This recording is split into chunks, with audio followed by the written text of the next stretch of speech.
Magandang araw po! Ako po si Chloe Dama ng Grade 4 SSAS.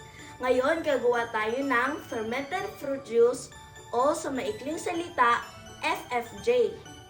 Tara, simulan na natin! Ano kaya ang FFJ?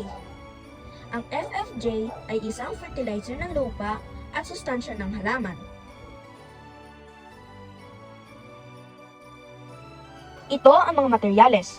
Meron tayong saging, mangga, peach, kutsilyo, garapon, 2 baso, plastic bottle, asukal na pula, at sprayer. Mga paraan sa paggawa ng FFJ. Una, hiwain ang mga prutas. Paalala, dahan-dahan maghiwa ng mga prutas, baka masugatan tayo. Pangalawa, ilagay ang mga prutas sa baso at sa pangalawang baso, ilagay ang asukal. Kailangan parehas ang sukat sa prutas ang asukal.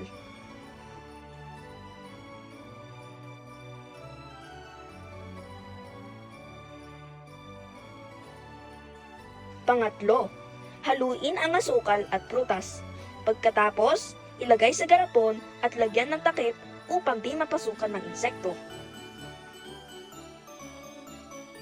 Pang-apat, itago sa loob ng 7 araw.